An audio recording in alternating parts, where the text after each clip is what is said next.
Bismillahirrahmanirrahim. Assalamualaikum warahmatullahi wabarakatuh.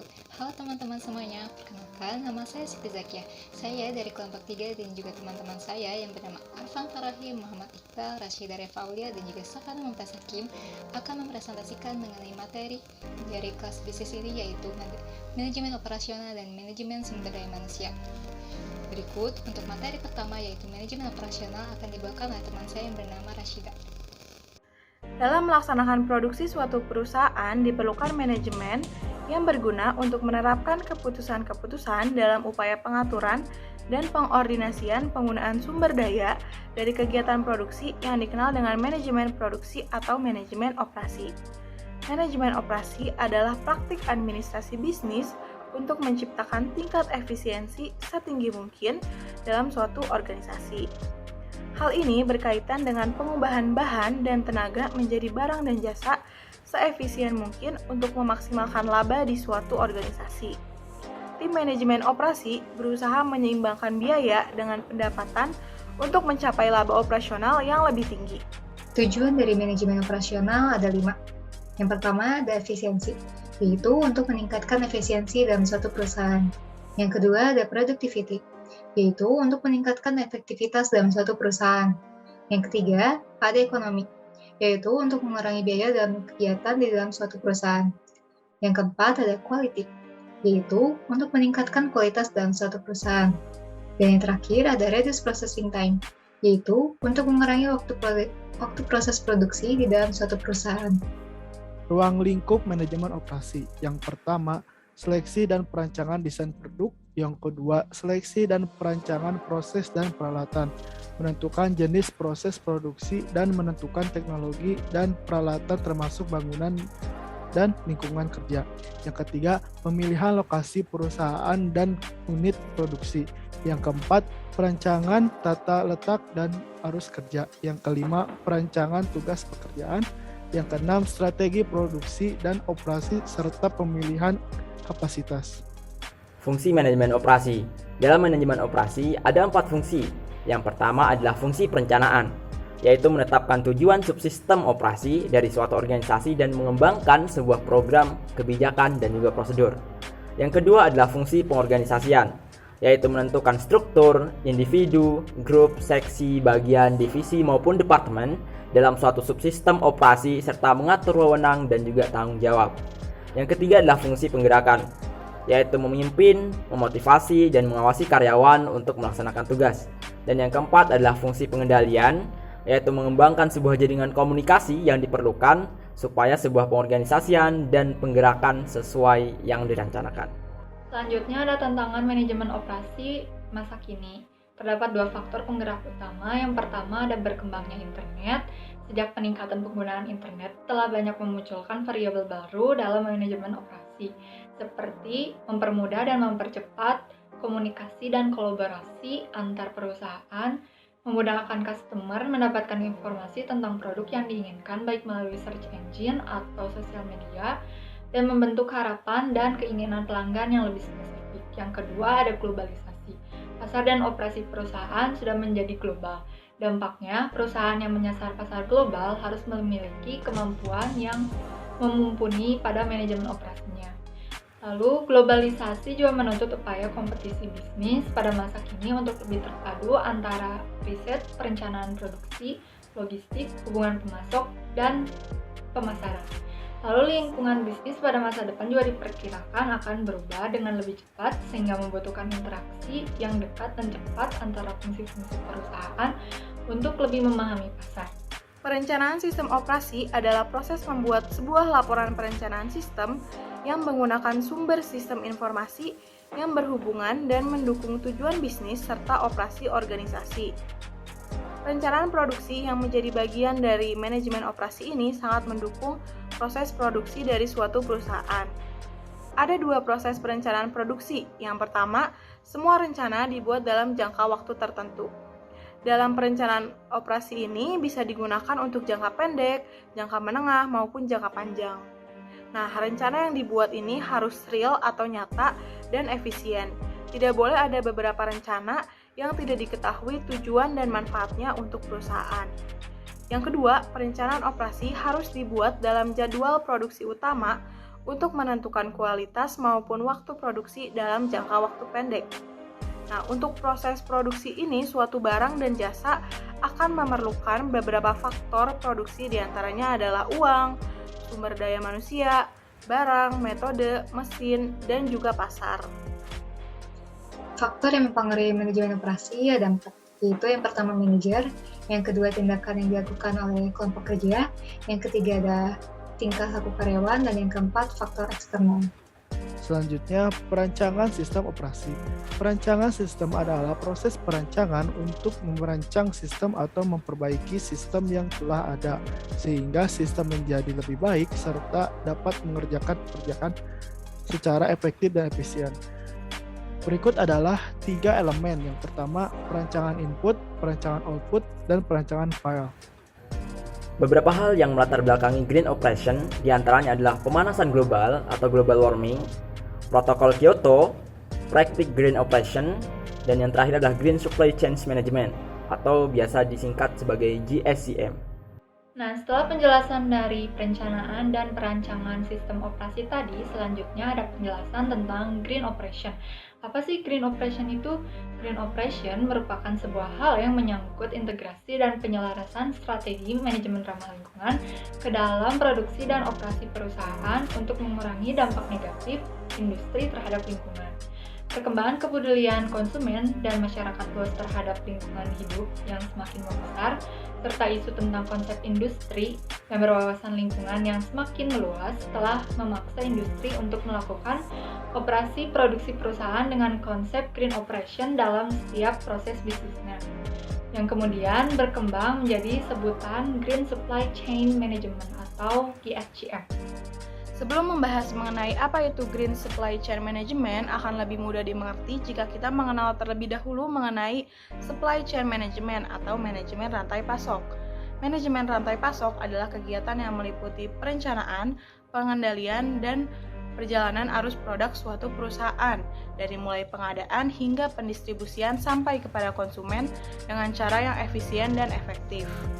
Namun sayangnya, dalam praktik manajemen rantai pasok ini menimbulkan dampak yang berbahaya terhadap lingkungan, seperti adanya polusi dan limbah. Maka dari itu, setiap perusahaan dituntut untuk memperbaiki kinerja produksi perusahaan dengan konsep Green Supply Chain Management supaya lebih ramah lingkungan. Green Supply Chain Management atau GSCM atau manajemen rantai pasok ramah lingkungan adalah sebuah inovasi penerapan strategi rantai pasok yang didasarkan penerapan green operation yang mencakup pemilihan desain produk, penyeleksian sumber bahan baku, pengiriman produk, dan sampai pengolahan produk setelah habis masa pakai. Bisa disimpulkan bahwa green supply chain management adalah cara mengurangi limbah atau mengurangi dampak negatif lingkungan yang diakibatkan oleh kegiatan rantai pasok perusahaan industri. Aktivitas GSCM adalah aktivitas yang dilakukan oleh perusahaan untuk meminimalkan dampak lingkungan yang dirugikan terkait dengan kegiatan yang mereka lakukan. Yang pertama, green design. Dalam prakteknya, green design menggunakan bahan yang berasal dari alam dan ramah lingkungan tanpa mengorbankan kinerja, kualitas, fungsionalitas, dan masa manfaat dari suatu produk. Yang kedua, green sourcing. Pembelian ramah lingkungan bertujuan untuk memastikan bahwa bahan dan komponen yang dibeli memiliki karakteristik ramah lingkungan agar bisa digunakan kembali, mampu untuk mudah daur ulang, dan tidak adanya bahan yang berbahaya. Yang ketiga, green transportation. Contoh penerapannya yakni penggunaan teknologi informasi seperti video call saat rapat, menggunakan transportasi umum atau transportasi bersama untuk karyawan, dan memilih pekerja yang lokasi rumahnya berdekatan dengan tujuan menghemat pengeluaran ekonomi perusahaan. Ada beberapa masalah yang muncul di dalam GSCM. Di antaranya adalah biaya yang lebih tinggi, kurangnya pelatihan, kurangnya kesadaran lingkungan, kurangnya pengetahuan, belum adanya regulasi spesifik, kurangnya sumber daya manusia yang kompeten, serta adanya pesaing lain. Dari penjelasan-penjelasan sebelumnya tentang GSCM, dapat disimpulkan bahwa konsep Green Supply Chain Management ini merupakan sebuah terobosan baru dalam penerapan strategi rantai pasok yang dikolaborasikan dengan perspektif kesadaran lingkungan, mengingat saat ini perusahaan hanya mengutamakan pendapatan laba saja tanpa memikirkan dampak langsung terhadap lingkungan. Oleh karena itu, penerapan prinsip-prinsip manajemen rantai pasok ramah lingkungan sangat penting diterapkan. Dari Mahatma Gandhi, beliau pernah mengatakan, ada kecukupan di dunia untuk kebutuhan manusia, namun tidak untuk keserakahan manusia. Manajemen sumber daya manusia atau MSDM adalah kegiatan yang meliputi perencanaan, pengorganisasian, pembinaan, serta pemberdayaan semua unsur daya manusia yang dipergunakan demi memenuhi kebutuhan dalam rangka mencapai tujuan. Suatu organisasi, baik bisnis maupun publik, demi mencapai dan menciptakan kinerja yang unggul, memerlukan SDM yang mumpuni, sehingga aspek tersebut dianggap sebuah aset atau kekayaan utama dalam organisasi yang harus dikelola dengan baik. Memiliki SDM yang unggul dapat membuat organisasi lebih berkembang dan mampu bersaing secara global, di mana hal itu akan membawa banyak keuntungan. Untuk menciptakan SDM yang unggul, maka diperlukan penataan terhadap sistem pembinaan, pelatihan, serta relevansinya dengan kebutuhan perusahaan dan dunia kerja. Tujuan dari manajemen sumber daya manusia ada 4. Yang pertama yaitu tujuan sosial. Tujuan sosial manajemen sumber daya manusia adalah agar organisasi bertanggung jawab secara sosial dan etis terhadap kebutuhan dan tantangan masyarakat seraya meminimalkan dampak negatif kegiatan itu terhadap organisasi. Yang kedua yaitu tujuan organisasional. Tujuan organisasional manajemen sumber daya manusia adalah sasaran formal organisasi yang dibuat untuk membantu organisasi mencapai tujuannya. Yang ketiga ada tujuan fungsional. Tujuan fungsional manajemen sumber daya manusia merupakan tujuan untuk mempertahankan kontribusi Departemen Sumber Daya Manusia pada tingkat yang sesuai dengan kebutuhan organisasi. Dan yang keempat ada tujuan pribadi. Tujuan pribadi adalah tujuan individu dari setiap anggota organisasi yang hendak dicapai melalui aktivitasnya di dalam organisasi. Berikutnya, fungsi manajemen sumber daya manusia terdiri dari 4 elemen. Yang pertama, planning, fungsi perencanaan, organisasi, fungsi pengorganisasian, directing, fungsi pengarahan, dan controlling, fungsi pengendalian. Ada beberapa peran manajemen sumber daya manusia, di antaranya adalah administrasi. Contoh aktivitasnya seperti menyimpan arsip tenaga kerja dan database yang terkait dan menafsirkan kebijakan dan prosedur sumber daya manusia. Selanjutnya adalah operasi. Contoh aktivitasnya mengelola program kompensasi, merekrut dan seleksi calon tenaga kerja, dan juga pelatihan supervisor. Yang terakhir adalah strategis. Contoh aktivitasnya antara lain menilai kecenderungan permasalahan tenaga kerja atau melakukan rencana pengembangan. Terakhir ada manajemen sumber daya manusia, di mana setiap kegiatan atau aktivitas organisasi selalu timbul masalah dari waktu ke waktu.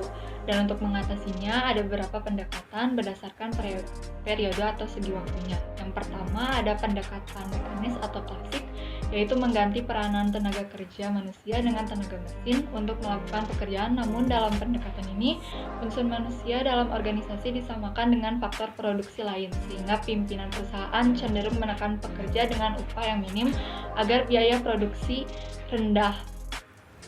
Yang kedua ada pendekatan paternalisme atau paternalistik, yaitu pendekatan yang berfokus pada suatu konsep yang menganggap manajemen sebagai pelindung terhadap karyawan. Hal ini bertujuan supaya para pekerja tidak mencari bantuan dari pihak lain. Dan yang terakhir ada sistem sosial atau human relation, yaitu pendekatan yang dalam pemecahan masalahnya selalu memperhitungkan faktor-faktor lingkungan, karena pendekatan ini memandang bahwa organisasi adalah sistem eksternal atau sistem yang beroperasi di luar dan tidak dapat digerakkan secara mekanis. Kegiatan-kegiatan dalam mengelola sumber daya manusia ada 4. Yang pertama adalah persiapan dan pengadaan SDM. Di dalam kegiatan ini terdapat juga berbagai kegiatan di dalamnya. Yang pertama adalah menganalisis jabatan, yaitu kegiatan untuk mengetahui apa saja jabatan yang ada di dalam suatu perusahaan. Disertai juga dengan menganalisis tugas dari masing-masing jabatan, persyaratan yang harus dipenuhi, dan menganalisis lingkungan tempat pemegang jabatan berada. Kegiatan selanjutnya adalah dapat memprediksi dan juga dapat menentukan apa saja hal yang dibutuhkan tenaga kerja baik di masa kini maupun di masa yang akan datang.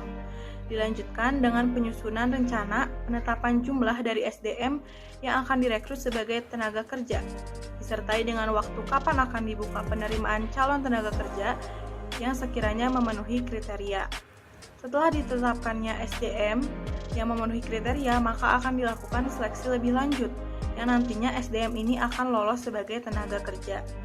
Sampai di tahap penerimaan ini sebenarnya sudah cukup, namun masih ada tahap selanjutnya apabila kemampuan dari tenaga kerja ini masih belum sepenuhnya memenuhi apa yang diinginkan perusahaan. Maka dari itu, langkah selanjutnya adalah perusahaan mengadakan program orientasi, dan barulah setelah itu dilakukan penempatan kerja yang sesuai dengan keahlian masing-masing. Yang kedua adalah pengembangan dan penilaian SDM, yaitu adalah kegiatan yang dilakukan oleh SDM setelah mereka sudah menjadi tenaga kerja, yaitu dengan diadakannya berbagai pelatihan. Pelatihan ini sangat dibutuhkan untuk meningkatkan kualitas dan produktivitas tenaga kerja, serta menghindari adanya penurunan kualitas dari tenaga kerja. Setelah diadakannya pelatihan, maka perusahaan mengadakan penilaian dengan tujuan untuk melihat apakah pekerjaan yang dilakukan sudah sesuai dengan apa yang diharapkan oleh perusahaan. Selain itu, penilaian ini juga ditujukan sebagai feedback dan acuan supaya tenaga kerja dapat meningkatkan keahliannya. 3. Pengkompensasian dan perlindungan SDM. Kegiatan ini ditujukan supaya semangat dan motivasi dari tenaga kerja tetap terjaga. Nah, selain kompensasi, tenaga kerja juga diberikan berbagai keuntungan lain dalam bentuk program kesejahteraan. Pemberlakuan kompensasi dan perlindungan ini juga disebabkan dari keinginan tenaga kerja untuk dibalas jasanya ketika bekerja di perusahaan. Nah, kegiatan ini juga ditujukan untuk melindungi tenaga kerja dari kemungkinan yang buruk yang bisa terjadi kapan saja di tempat mereka kerja, dan tentunya untuk menjaga kesehatan dari tenaga kerja. Yang keempat adalah hubungan-hubungan kepegawaian SDM. Hubungan ini meliputi dua kegiatan, yaitu usaha untuk memotivasi tenaga kerja dan memberdayakan tenaga kerja. Pada pelaksanaannya, kegiatan ini harus dilakukan dengan penataan pekerjaan yang baik, peningkatan kedisiplinan tenaga kerja supaya mematuhi aturan dan kebijakan yang berlaku, serta dengan dilakukannya bimbingan. Apabila perusahaan merupakan serikat pekerja, maka perusahaan harus melakukan kerjasama dengan sinergis, yaitu saling menguntungkan antara pihak perusahaan dan tenaga kerja. Dan yang terakhir, perusahaan harus melakukan penilaian tentang berjalannya fungsi manajemen sumber daya manusia yang dilakukan oleh seorang audit SDM sewaktu-waktu.